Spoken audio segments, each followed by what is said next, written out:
Greetings, brethren. Recently, I was reading this book, A Dispensational Truth by Clarence Larkin, and I found something interesting to me here. So I would like to share it with you. So I'll be sharing with you the chapter, the 24th chapter of this book called The Babylon the Great. It's about the harlot of the great mystery Babylon. And also, if time permits, that I'd like to share with you what I found out, even though it's there's limited information about it. The rise of the papacy. Well, is that exactly actually not the rise of papacy, but the one who the bishop who was the first one who to declare it. So I'd like to share with you, read down through this chapter, the 24th chapter of Dispensational Truth by Clarence Larkin, The Babylon the Great, about the harlot of great mystery Babylon. So let's begin. That ancient city of Babylon restored is to play an important part in the startling events of the last days of this dispensation is very clear. This is seen from what is said of it in the 17th and 18th chapters of the book of Revelation. At first sight, the two chapters, which contain the same things in common, are difficult to reconcile, but when we get the key, the reconciliation is easy. The 17th chapter speaks of a woman, and this woman is called Mystery, Babylon the Great, the mother of harlots and the abomination of the earth. The 18th chapter speaks of a city, and a literal city called Babylon the Great. That the woman and the city do not symbolize the same thing is clear. So the woman that speaks of in the city that symbolizes it, it's not the same thing. So it does. They do not symbolize the same thing. That thing is clear. For what is said of the woman does not apply to a city, and what is said of the city does not apply to a woman. The woman is destroyed by the 10 kings, while the kings of the earth in the next chapter bewail and lament the destruction of the city, which is not destroyed by them, but by a mighty earthquake and fire. Again, the woman is destroyed.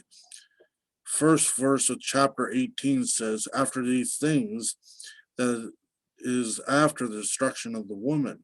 What happens to the city occurs shows that the woman and the city are not one and the same.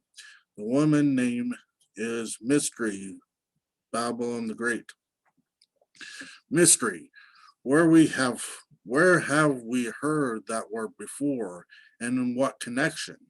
Paul calls the church a mystery because it was not known to the Old Testament patriarchs, and prophets. Ephesians chapter 3, verses 1 to 21, that Christ was to have a bride was first revealed to Paul in Ephesians chapter 5, verses 23 to 32. And the mystery that Antichrist is to have a bride was first revealed to John on the Isle of Patmos.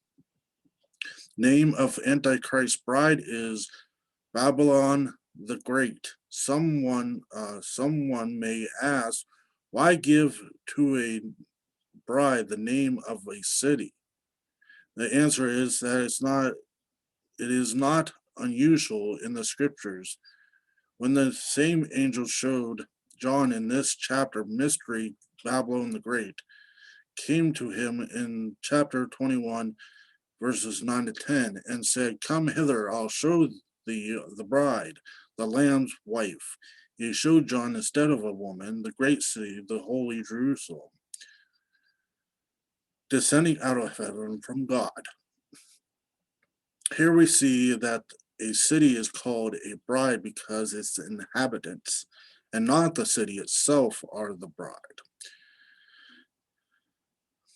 Mystery Babylon the Great, the bride of Antichrist, then is not a literal city, but a system, a religious and apostate system. As the church, the bride of the um, as the church, the bride of Christ, is composed of regenerated followers of Christ. So as Mystery Babylon the Great, the bride of Antichrist, will be composed of followers of all false religions. The river of Euphrates, on which the city of Babylon was built, was one of the four branches into which the river flowed through.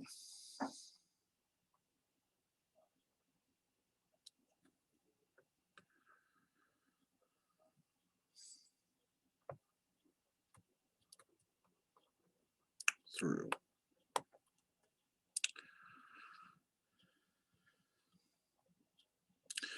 Excuse me. It flowed through was the Euphrates River was one of the four branches that flowed through the Garden of Eden, was divided, and Satan doubtless chose the site of Babylon as his headquarters from which to sally forth to tempt Adam and Eve. It was doubtless here that the antediluvian apostasy as its source netted in the flood. To this center, the forces of evil gravitated after the flood, and Babel was the result. This was the origin of nations, but the nations were not scattered abroad over the earth until Satan had planted in them the virus of a doctrine that has been the source of every false religion the world has ever known. Babel or Babylon was built by Nimrod, Genesis 10, verses 8 to 10. It was the seat of the first great apostasy. Here the Babylonian cult was invented, a system claiming to possess the highest wisdom and to reveal the divinest secret. Before a member could be initiated, he had to confess to the priest. The priest then had him in his power. This is the secret of the power of the priests of the Roman Catholic Church today. One admitted into the order, men were no longer Babylonians, Assyrians, or Egyptians, but a member of a mystical brotherhood, over whom was placed a pontiff or high priest, whose word was law. The city of the city of Babylon continued to be the seat of Satan until the fall of Babylon and the Medo-Persian empires, when he shifted his capital to Pergamos in Asia Minor, where it was in John's day, Revelations 2:12 to 13. When Attalus the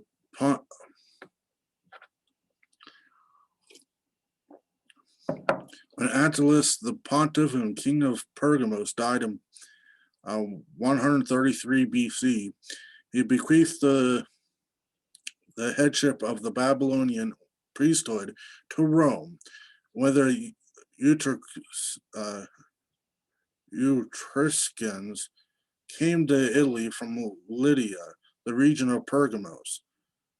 They brought with them the Babylonian religion and rites. They set up a pontiff who was the head of the priesthood. Later, the Romans accepted this pontiff as their civil ruler. Julius Caesar was made pontiff of the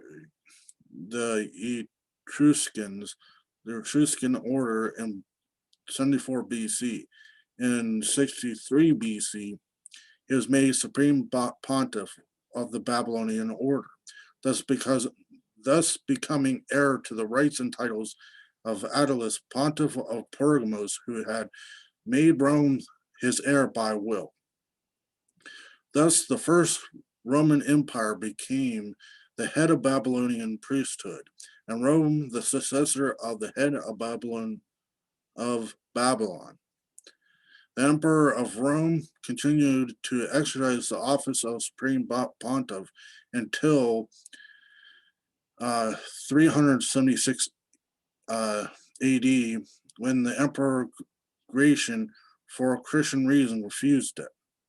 Then Bishop of the Church at Rome, Damasus, was elected to the position. He had been bishop 12 years, having been made bishop in 366 AD. Through the influence of the monks of Mount Carmel, a college of Babylonian religion originally founded by the priest of Jezebel. So in 378 AD, the head of the Babylonian order became the ruler of the Roman Church, thus Satan united. So this, we'll go through this later. So here at 376, you can say that that the papacy had its beginning. It wasn't fully recognized or confirmed, but it had its beginning in Rome at that point. So it all crumbles down on Damascus. And one other thing that's kind of interesting is that first the supreme pontiff was only to the emperors of Rome, and they thus inherited the Babylonian priesthood. Then the emperor refused it and went to the Roman Catholic Church as the Babylonian priesthood. That was something interesting. So we'll just continue. Soon after Damascus was made supreme pontiff, the rights of the Babylonian began to come to the front. The worship of Virgin Mary was set up in 381 AD. All the outstanding festivals of the Roman Catholic Church are Babylonian origin. Easter is not a Christian name. It means Ishtar or Astar, one of the titles of Babylonian Queen of Heaven, whose worship by the children of Israel was such abomination sight of God.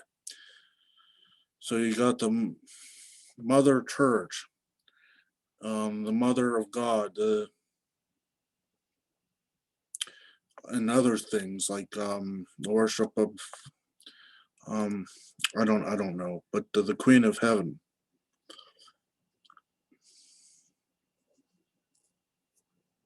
So the worship of Mary. The decree of observance of Easter and Lent was given in 519 AD. The Rosary of a pagan origin. The Rosary, the praying the Rosary beads and stuff, is a pagan origin. There's no warrant for the Word of God use of this. There's no warrant in the Word of God for the use of the sign of the cross. It has origin in the mystic Tau of the Chaldeans and the Egyptians. It came from the letter T, which name of Tammuz. The Catholic Church even sells this kind of stuff. The Taus, the Tau necklaces. It's sort of like a crooked T, sort of like a bubble letter T. And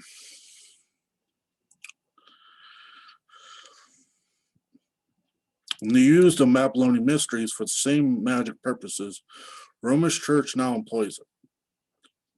Celibacy, the tonsure, the order of the monks and nuns have no warrant of authority from Scripture. The nuns are nothing more than imitation of the vestal versions of pagan Rome.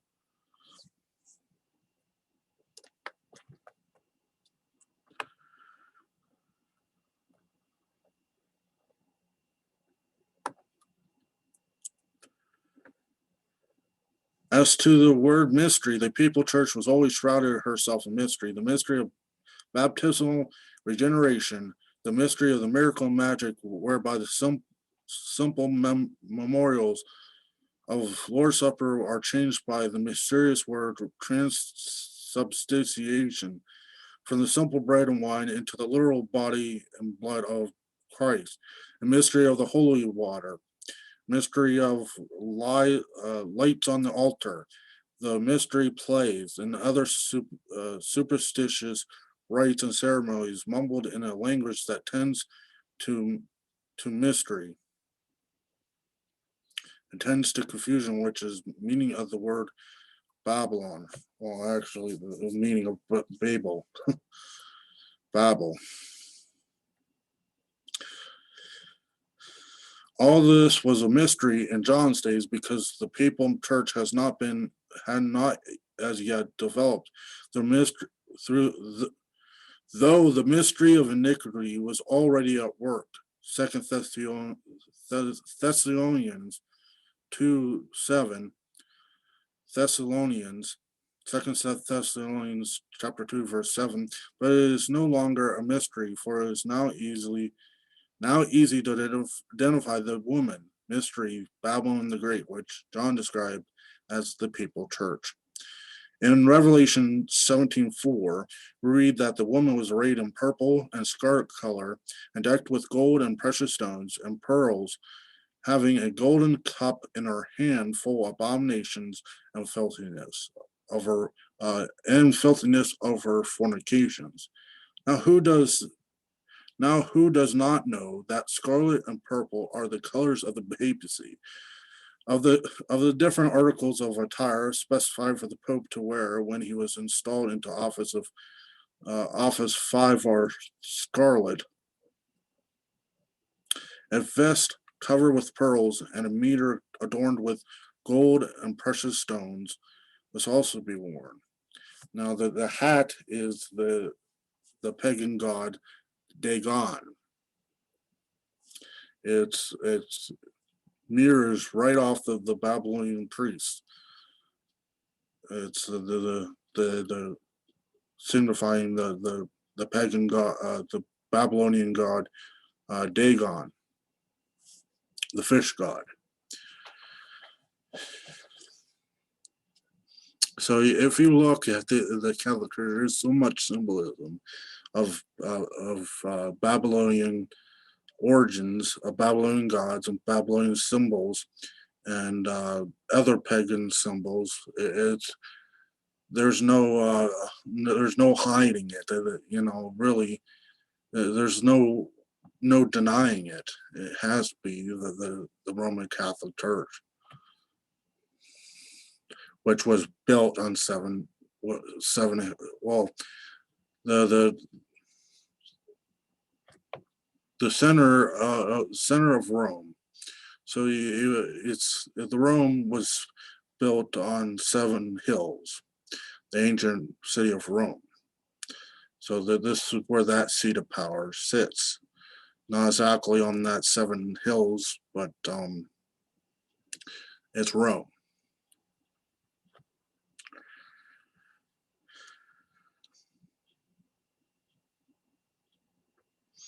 Okay. Adorned with gold and precious stones was also to be worn. How completely the answers and descriptions of the woman's dress as she sits upon the scarlet-colored beast. We are also told that the woman was drunken with the blood of the saints, which was the blood of the martyrs of Jesus. While this refers more particularly of the martyrs of the time of Antichrist, yet we do not know who has studied the history of Christian church for the past 19 centuries, that this is true of the papal church during those centuries. So it's a rhetorical question. I kind of messed that tense up. It's a rhetorical question. Who doesn't know that? It's clearly seen. There's no doubt in it. There's no denying it. One has only read the history of the persecution of the early churches, early Christians, and more particularly the story of the Inquisition in papal lands, to see that the papal church has been drunk with the blood of the saints. The fact that the woman sits on a scarlet-colored beast reveals the fact that the time of the beast, Antichrist, will support the woman in her ecclesiastical pretensions, or other words, the woman as a state church will control and rule the state, and her long dream of worldwide ecclesiastical supremacy will last be realized. For John tells of the waters which thou sawest, where, where the whore sitteth on peoples and multitudes and nations and tongues. This means that after the true church, the bride of Christ, is taken out of the world, the false or people church, the bride of the Antichrist, will remain and the professing body of Christians having the form of godliness without power. Left behind will so the professing Christians, those who profess but having the form of godliness but don't have the power thereof, was left behind, will largely enter the papal church, and it will become the universal church. This thing is true. There's some things I've heard. Um, there was a press conference of the international religions, so it was called by them the Catholic Church. I know there was one in the 90s.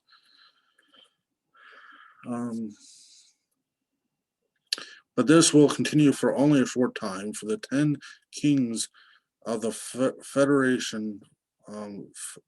federated kingdom, finding their power curtailed by the papal system, will hate the whore and strip her of her gorgeous apparel, confiscate her wealth, eat her flesh, and burn her churches and cathedrals with fire. Revelation 17:16.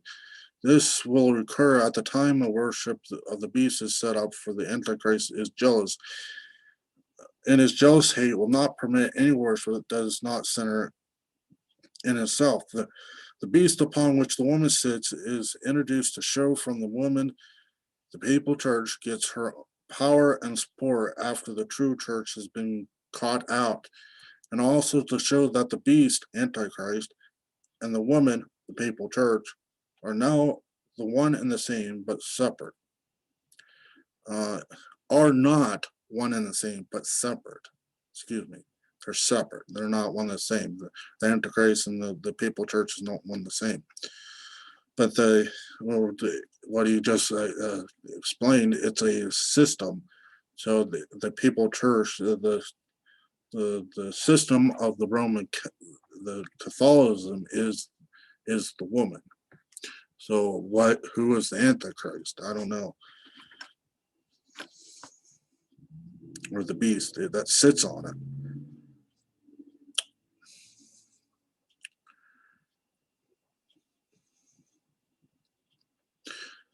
Therefore, the papacy is not the Antichrist. For the description of the scarlet-colored beast, see the chapter of the Antichrist. All right.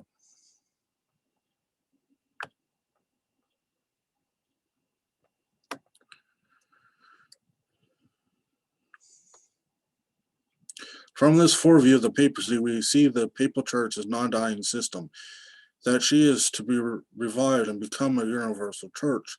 In doing so is to commit fornication with the kings of the earth, and that shall be again to be drink with the blood of the martyrs of the tribulation period. The meaning of the chapter 17 of the book of Revelation is no longer mystery. The prophetic portrait of the woman there given corresponds too closely with the history of the papal church to be a mere coincidence. The chapter begins with the words, after these things, what things? These things recorded in previous chapter, destruction of mystical Babylon. The mystical Babylon was destroyed in previous chapter when she could not appear in this chapter in the city. Then, if mystical Babylon was destroyed in the previous chapter, then she cannot appear in this chapter, chapter 18, I think, is we're referring to. And the city here described must be a literal city called Babylon, as there is no city of that name on earth today, nor has been since the ancient city of Babylon was destroyed. It must refer to some future city of Babylon. The two chapters refer to different things and further verified by the fact that they are announced by different angels. The events of chapter 17 are announced by one of the vials angels of the vial angels, while those of the 18th are announced by another angel, probably the second angel messenger, who by the anticipation announced in chapter 14, verse 8, the fall of Babylon, that there is called the great city. The ancient city of Babylon from the days of Nimrod, Genesis 10:10, grew in size, importance, century after century until it reached the greatest glory in the reign of Nebuchadnezzar, 604 to 562 BC, as described by Herodotus, as it was exact square of 50 miles on the side or 60 around, and was surrounded by a brick wall 87 feet thick or 350 feet high, though probably that it was a mistake, 100 feet being nearer than the height. On the wall, there are 225. Anyways,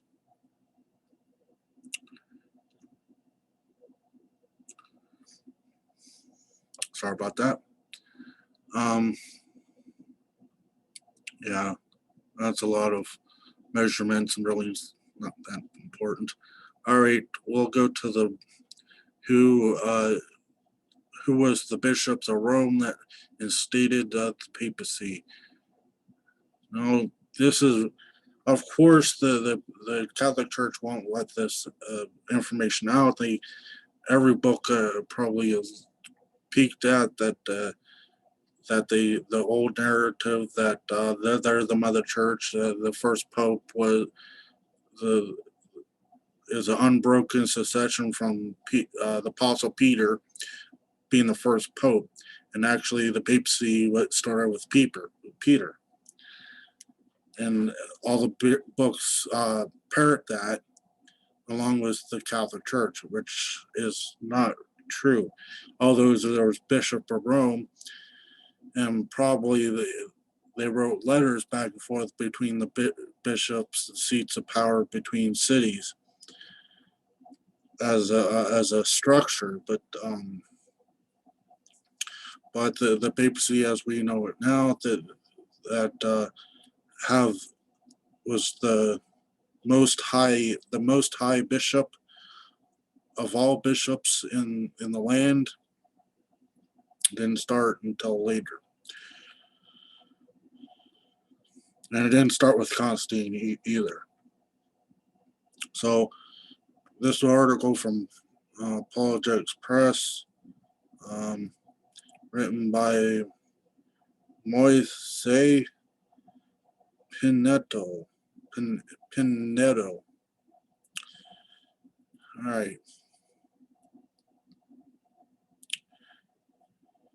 With the influence of Constantine, 2080 to 3037, who made Christianity a religion of power, the bishops strengthened and increased their privileges. During this time, there were 5 metropolises: Rome, Alexandria, Antioch, Constantinople, and Jerusalem. Rome in the west and Constantinople in the east gained greater preeminence because of their locations. While the power of the episcopacy grew in these cities, so did the controversy over these two cities, and their representative churches and bishops should have supremacy. On on October 10th, 366 AD, a man named Damasus was elected Bishop of Rome. He was an energetic man who fought for a pontificate against opponent Ursinus, another bishop elected by a small number of followers, During his pontificate, Decimus fought to confirm his position in the Church of Rome. Also, he fought to compel the other cities to recognize the supremacy of the Bishop of Rome over all the other bishops. Decimus Damascus even went as far to assert that the Church of Rome was supreme over all others, not because of what the Council of Rome in 369 and Council of Antioch in 378 decided, but rather because Jesus placed Peter above the rest, elevating him as the cornerstone, the church of himself. That which is not true. I mean, biblically, Jesus is the cornerstone. And upon this confession that Peter made, upon this rock, upon Jesus being that precious stone, which was rejected, he would be the cornerstone. He is the foundation of faith. Upon this rock, he's the rock, the precious stone which the builders rejected. So it was pointing to him, and it was just confirming Peter's proclamation of his faith that upon that he would be that that he is the Son of God. That this faith on the Son of God, on this rock, on the faith of believing that he is the Son of God, my church shall be built on me and on that faith. That the faith initially is that to believe that he is the Son of God. In spite of Decimus' efforts to establish the preeminence of Rome and his pontificate, he did not finish his work. So he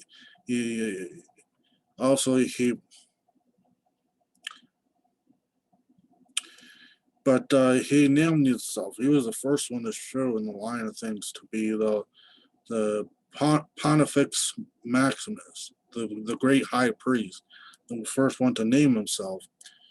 But so I guess the papacies began with Damascus at 376 AD. But it wasn't until later that everybody accepted it.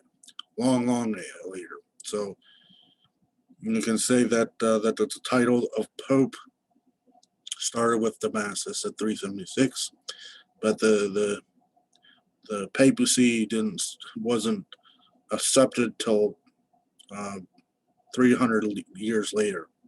So, anyways, despite of Damascus' efforts to establish preeminence of Rome and his pontificate, he did not finish the work. After his death in December 384, Siricius was elected as a pontiff of Rome, but was less educated than Damascus, but empowered himself with a high level of authority than the other bishops had demanded. Siricius claimed to inherit the authority without consideration of the scriptures. He demanded and threatened others in order to gain more and more power. He was the first to refer himself as Peter's heir.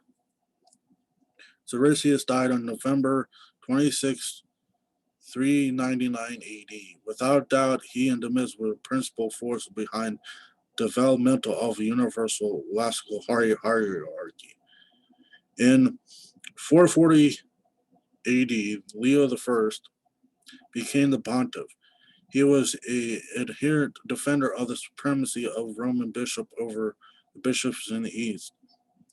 In the declaration of the Bishop of Constantinople, he stated, Constantinople has its own glory, and by the mercy of God has become the seat of the empire.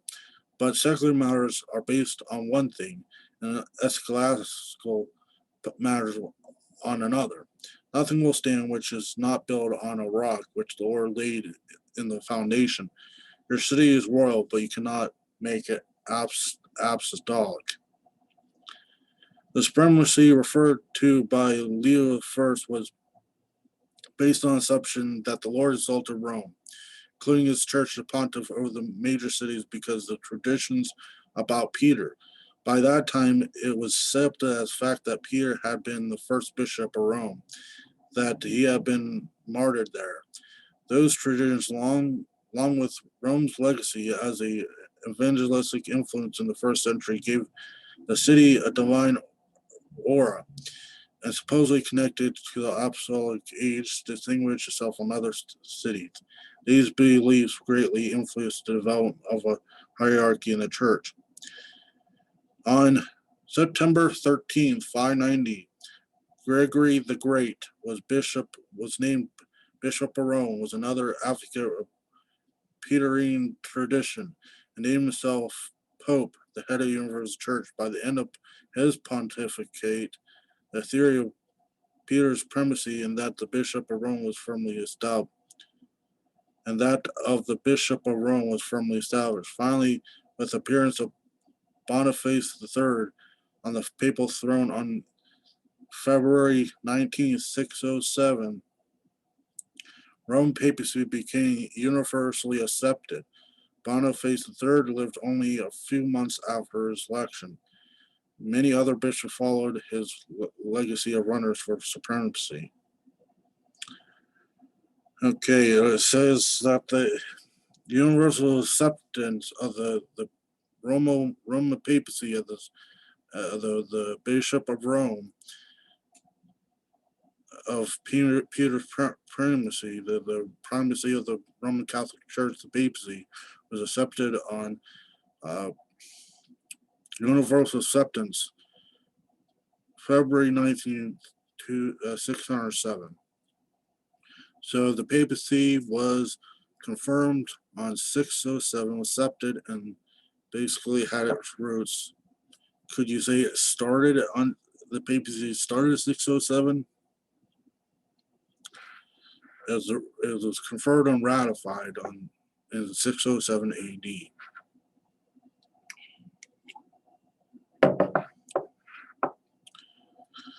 So, I mean,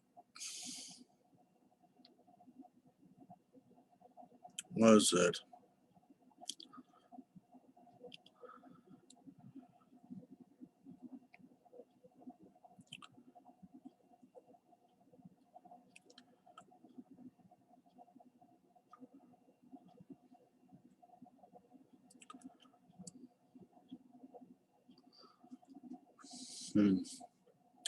I read in probably a different article that the declaration of the papacy. I don't know, it either started the Gregory the Great or Boniface who declared it. But the universal acceptance, the Roman papacy was in 607. So the rise started with 607. The confirmation of the papacy started in 607, but it has had its it grew from dismiss at 376 AD, but he failed. The other failed.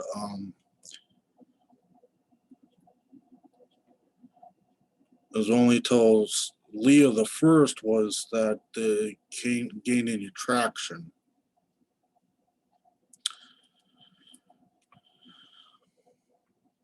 So it was only till Leo the First that it gained any traction, and it eventually was universally accepted. They still had to keep on convincing everybody that Peter's that Peter had its supremacy over all the other apostles, and that's why that they should be the head church of all the other churches. So it had to gain traction over a few popes, a few bishops of Rome. So, all right. Well, thanks for listening. What was right in dispensation truth that the Babylonian priesthood order moved to Rome, and Julius Caesar was the first one to accept the Babylonian priest order. So it was seated in Rome, the emperors of Rome, but then it went to the Roman Catholic Church, and so it has its Babylonian priesthood roots of 376. So that's what was interesting to me, that the emperors of Rome was a Babylonian priesthood, successors of Babylonian priesthood. And thus, the Babylonian priesthood went to the Catholic Church in 376 AD, being Damascus. So the papacy had it started in 376, and its roots is Babylonian. They're was it the successors of Babylonian priesthood. So how can you say it's not? So there was just all then then all the statues, they were like, one of the popes, I guess, just the keys of Peter. They're trying to convince people those